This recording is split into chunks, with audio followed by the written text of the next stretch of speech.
Ujian yang terberat itu yang pernah diberikan kepada para nabi, para rasul, para aulia, para ulama. Makin tinggi keimanan, makin berat bentuk kesulitan. Ayo saya kemukakan satu contoh saja. Ada seorang nabi yang kaya, nabi kaya, namanya Nabi Ayub. Iblis kalau orang begini kan keki, ibadahnya rajin, kaya. Yang kayak begini susah digodain.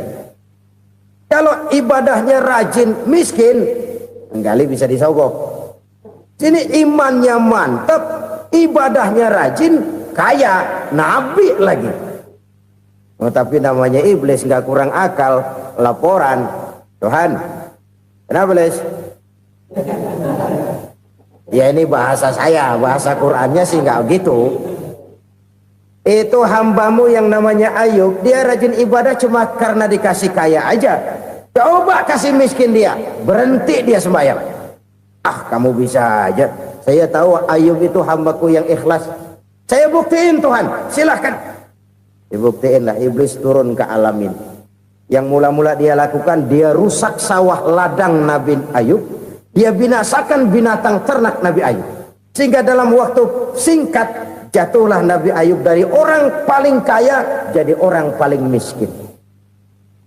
Beliau masih ibadah di mihrab dalam masjid. Datang iblis. Saudara Ayub, ya, lagi ngapain? Ibadah.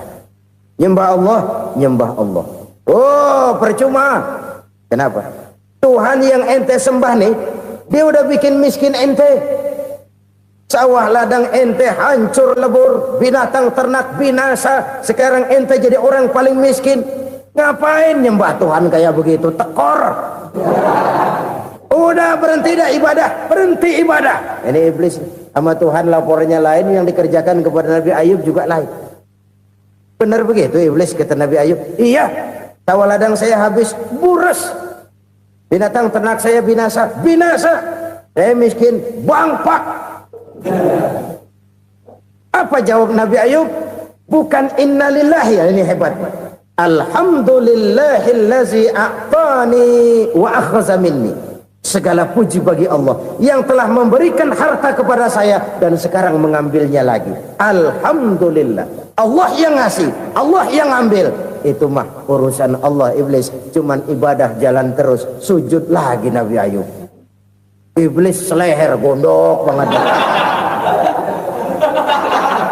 Dasar Nabi nggak mempan dia apa-apain. Miskin malah alhamdulillah. Allah yang ngasih, Allah yang ambil.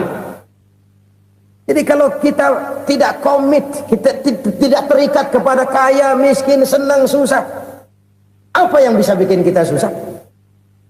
Jadikan kekayaan, kemiskinan, jadikan senang, susah sebagai anak buah yang bisa kita atur. Jangan kekayaan ngatur kita, jangan kemiskinan ngatur kita. Kita yang harus mengatur mereka. Senang, susah, kaya, miskin, bahagia, sengsara, jadikan itu anak buah yang bisa kita atur. Kalau sekarang kita kaya, lain saat boleh jadi kita miskin, semiskin-miskinnya. Allah yang ngasih, Allah yang ambil. Tenaga mana yang bisa menghalangi? Ibadah jalan terus. Iblis makin gondok. Dasar Nabi loh. Akhirnya apa? Nabi Ayub dikerjain, diberikan penyakit. Demikian fatal penyakitnya. Bayangin, udah miskin sakit. Masya Allah. Miskin sakit. Sakitnya nggak lama, kira-kira 16 tahun. Istrinya 3, 2 mental minta ceraiin. Ngerawatin laki bengek begini. Senang belum tentu, susah udah pasti nih. Cerai aja, cerai dah. Cerai. Tinggal satu Siti Rahmah yang setia menemani beliau. Sesetia-setianya hati perempuan. Satu saat Siti Rahmah bilang, "Bang, iya, abang kan Nabi, Bang. Lalu, namanya Nabi kan doanya jarang meleset, Bang. Maksud kamu minta kenapa sih sama Tuhan biar abang sembuh, baik dah, Bang?" Siti Rahmah, iya. Saya sakit berapa tahun sih dah? 16 tahun, Bang. Sebelum ini saya sehat berapa tahun? Ya kira-kira 60 tahun bang. Nah coba ente banding-bandingin Rahmat. Saya dikasih sehat 60 tahun, dikasih sakit 16 tahun. Sudah nggak sabar mau doa kepada Allah minta sembuh. Saya malu kepada Allah. Diuji dengan yang luar biasa seperti ini, tidak mengganggu stabilitas kehambaannya. Dia tetap menghamba kepada Allah Subhanahu wa ta'ala. Saudara-saudara kaum muslimin rahimakumullah. Kunci menghadapi kesulitan itu apa? Allah jelaskan dalam satu ayat, wa basyiris sabirin alladzina iza asabathum musibah qalu inna lillahi wa inna ilaihi raji'un. Gembirakan orang-orang yang sabar. Siapa mereka itu? Yang apabila mendapat musibah mereka kembali kepada keyakinan dasar, segalanya dari Allah dan segalanya akan kembali kepada Allah. Ini konsepsi dasar dari sikap muslim dalam menghadapi berbagai kesulitan. Segalanya dari Allah, segalanya akan kembali kepada Allah. Kalau ini sudah kondisi dasarnya, maka kita akan lapang menghadapi kenyataan bagaimanapun pahitnya. Apakah itu namanya miskin? Apakah itu namanya sakit? Bahkan maut sekalipun. Segalanya dari Allah, segalanya akan kembali kepada Allah. Ini sikap hidup, bukan sekedar ucapan. Kita kadang-kadang menjadikannya sebagai ucapan. Mulutnya sehingga berhenti, innalillahi wa inna ilaihi raji'un, tapi nangisnya terus gerung-gerungan. Bukan itu, ini kesadaran moral. Kalau segalanya dari Allah, segalanya kembali kepada Allah, kan sebenarnya cuma nunggu giliran. Hari ini saya nyembayangin dia, entah hari apa saya disembayangin orang. Hari ini saya antar dia ke kubur, entah hari apa orang nganterin saya ke kubur. Hari ini saya tahlilkan dia, entah nanti kapan orang tahlilkan saya. Segalanya dari Allah, segalanya akan kembali juga kepada Allah. Oleh sebab itu saudara-saudara, kesulitan bukan untuk ditakuti. Kesulitan justru untuk diatasi, dicarikan jalan keluarnya. Dan tidak ada orang yang tidak pernah mendapat kesulitan. Tidak ada. Semakin tinggi status sosial, semakin tinggi kualitas keimanan, semakin besar juga tingkat kesulitan. Hanya saja bagaimana cara kita mengatasinya. Dan Al-Quran menyatakan, inna ma'al usri yusra. Di balik kesulitan itu pasti ada kemudahan. Roda itu berputar.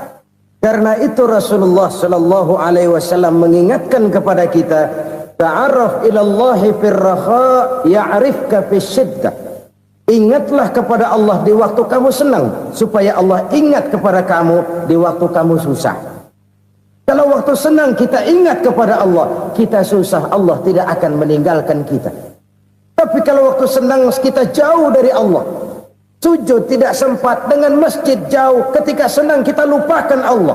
Nanti begitu kita susah, Allah lupakan kita. Dan itu menyakitkan.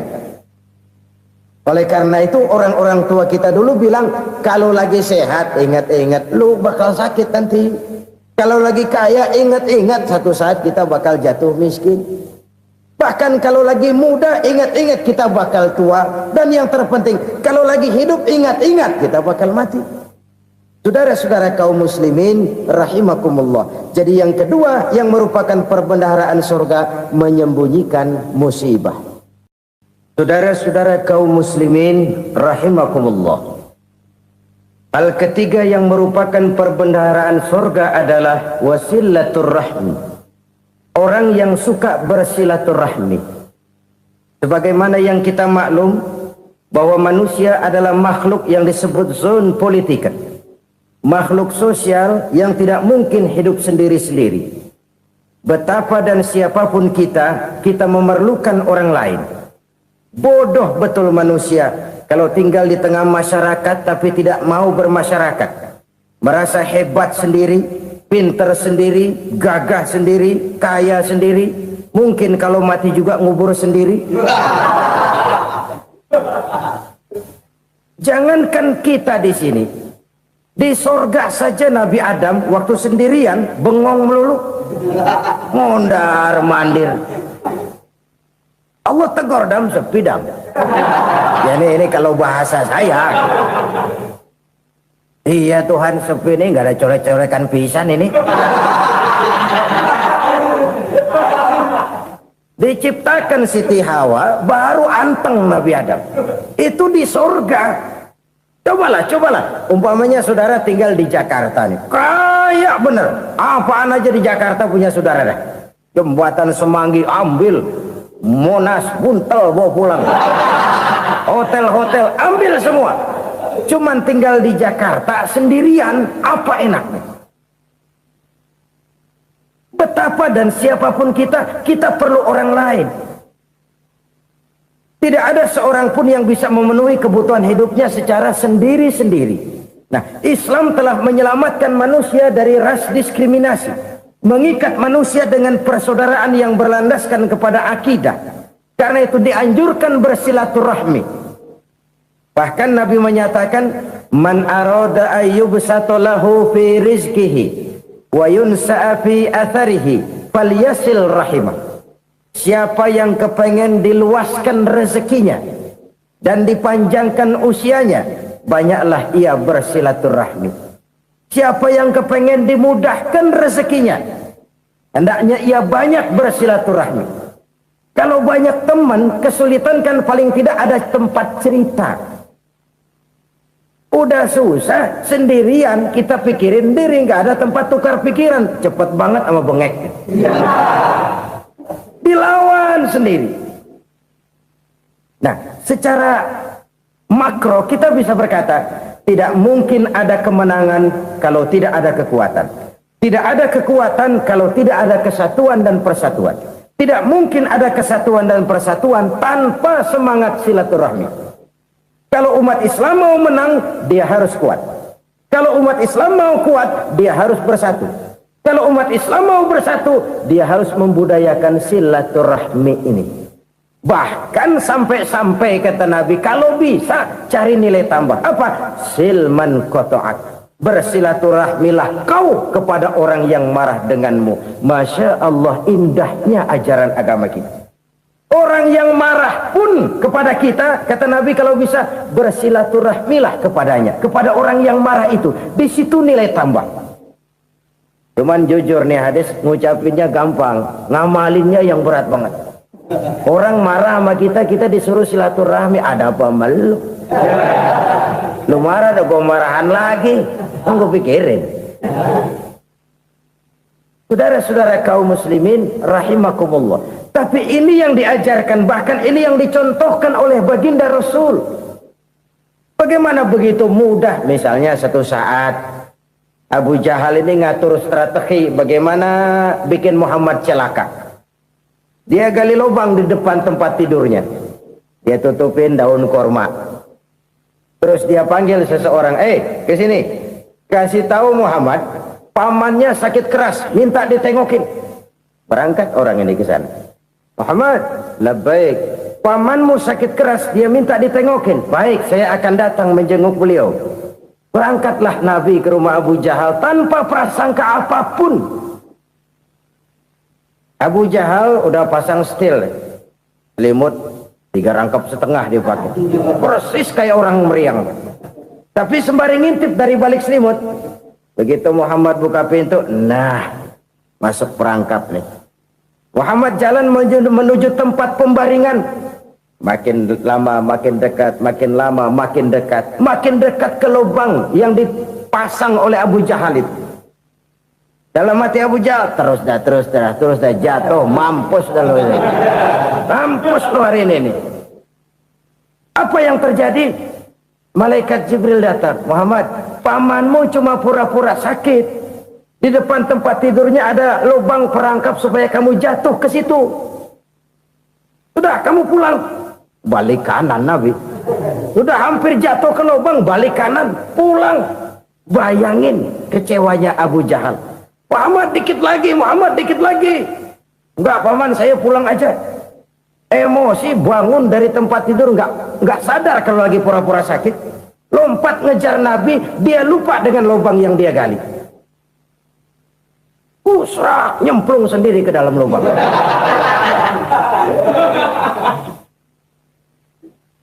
Nabi terus berlalu. Ini terjadi keanehan. jatuh ke lubang yang dia gali itu sebenarnya nggak terlalu dalam ya, antara 3-4 meteran lah. Tolong saya jatuh ke lubang ini. Datanglah pelayan-pelayannya itu, angkat saya dari sini. Oh, yang ngulurin tambang. Satu gulung belum juga nyampe itu tambah, kurang beli lagi ke warung, sambung ulur lagi nggak juga bisa sampai. Wah, ini kerjaan Muhammad ini. Tolong siapa salah seorang kamu ke rumah Muhammad, kasih tahu encangnya kecebur. Minta ditolongin. Sampaikan kepada Rasul. Kenapa? Pamanmu jatuh ke lubang, Muhammad minta tolong diangkatin. Tambang udah nyambung-nyambung nggak nyampe juga. Ya, nanti saya datang saya tolong. Coba. Nyata-nyata orang berniat jahat mau mencelakakan dia. Datang dia menolong. Ini yang disebut air tuba dibalas air susu ya ini. Bukan sebaliknya. Air tuba dibalas air susu. Paman, kecebur ya? Iya Muhammad, tolongin nih. Pegang tangan saya. Nabi ulurkan tangannya. Nyampe. Dipegang oleh Abu Jahal. Diangkat ke atas. Sampai atas. Apa kata Abu Jahal? Sihirmu memang hebat Muhammad. Udah ditolongin dikata sihir. Yang enak kita kemplang kan itu orang begitu. Urusan apa? Tapi inilah akhlak. Kalau bisa kamu bersilaturahmilah dengan orang yang marah kepadamu sekalipun. Orang marah kita tetap baik. So, kalau kita berbuat baik sama orang yang memang baik, rasanya sih biasa-biasa aja. Orang baik kita baik lagi, ya draw aja, belum ada nilai tambah di situ. Baru ada nilai tambah kalau kita bisa berbuat baik kepada orang yang nyakitin kita. Itu namanya kita setingkat di atas dia. Dia sakitin kita, kita berbuat baik sama dia. Dia pelit sama kita, kita baik sama dia. Dia marahin kita, kita deketin dia. Di situ kita punya nilai tambah. Jadi siapa yang ingin diluaskan rezekinya kata Nabi dan dipanjangkan umurnya, hendaklah ia banyak-banyak bersilaturahmi. Sederhana sebenarnya silaturahmi, tapi silaturahmi membangkitkan semangat kesatuan dan persatuan. Kesatuan dan persatuan melahirkan kekuatan. Dalam matematika 1 ditambah 1 pasti 2. Tapi di tengah masyarakat 1 orang takut ditambah 1 orang takut, hasilnya jadi 2 orang setengah berani. Kenapa setengah berani? Karena udah berdua. Tadi pan takut sendirian. Kalau dia kumpul turu-turu takutlah jadi berani. Kita yang lemah, kita yang tidak berdaya, kita yang miskin, kalau mau kompak bersatu, apa yang nggak bisa kita kerjain?